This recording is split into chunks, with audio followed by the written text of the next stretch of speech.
పెట్టేస్తారమ్మా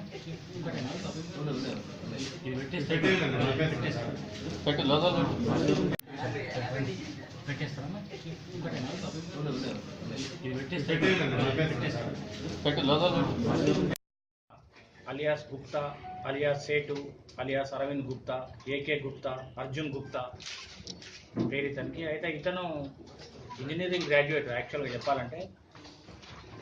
తర్వాత ఏం చేసిండు ఇతను కొద్ది రోజుల తర్వాత ఈ యొక్క ఇంటర్మీడియట్ అయిపోయిన తర్వాత స్టూడెంట్స్ చాలామంది ఈ ఇంటర్మీడియట్ చైతన్య తర్వాత నారాయణ ఇట్లాంటి ఇంటర్మీడియట్ అయిపోయిన కాలేజ్ నుంచి లిస్ట్ తీసుకొని వాళ్ళని కాంటాక్ట్ చేయడం.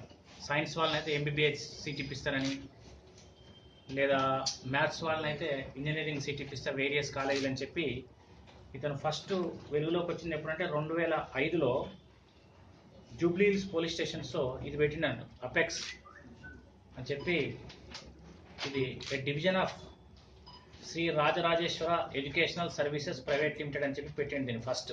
ఏ gateway to education and careers అని ఇక్కడ జూబ్లీ హిల్స్ పోలీస్ స్టేషన్లో పెట్టి 2015లో పెట్టినప్పుడు అక్కడ ఈ సీట్స్ ఇప్పిస్తానని చెప్పి చాలామంది దగ్గర డబ్బులు తీసుకోవడం జరిగింది.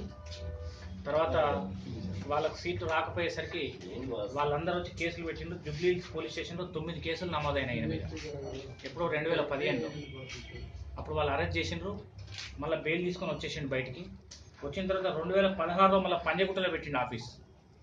ఏమని? Noble global educational services private limited పంజగుట్టలో 2016లో పెట్టి అక్కడ కూడా ఎంబీబీఎస్ ఇప్పిస్తామని చెప్పి, తర్వాత ఇంజనీరింగ్ సీట్స్ ఇప్పిస్తాం వేరే కాలేజీలలో, మేనేజ్మెంట్ కోటాలు ఇప్పిస్తాము లేదా ఎన్ఆర్ఐ కోటాలు ఇప్పిస్తామని చెప్పి అక్కడ కూడా చాలా డబ్బు కలెక్ట్ చేసిండు. అక్కడ పంజగుట్ట పోలీస్ స్టేషన్ పరిధిలో 8 కేసులు నమోదైనాయి. ఆ 8 కేసులలో 2016లో అరెస్ట్ కాబడ్డాడు. జైలుకి వెళ్ళిపోయి మళ్ళీ బయటకు వచ్చేసి 2017లో మా బేగంపేటలో కొత్తగా పెట్టిండు ఇప్పుడు carrier gateway study MBBS world wide అని చెప్పి క్యారియర్ గేట్వే అని చెప్పి బేగంపేట సప్తగిరి టవర్స్లో పెంట్ హౌస్లో ఆఫీస్ పెట్టుకున్నాడు ఇతను.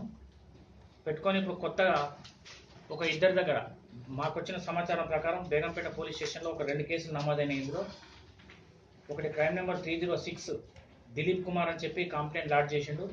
అతనితో పాటు ఇంకొక 4 నరేందర్ రెడ్డి, సునీల్ కుమార్, ఆదిత్య వీళ్ళంతా కలిసి కూడా మొత్తం ఒక 15 lakhs రూపీస్ ఇవ్వడం జరిగింది. నాకు ఇంజనీరింగ్ కాలేజీలో సీట్స్ ఇప్పిస్తామని చెప్పానంటే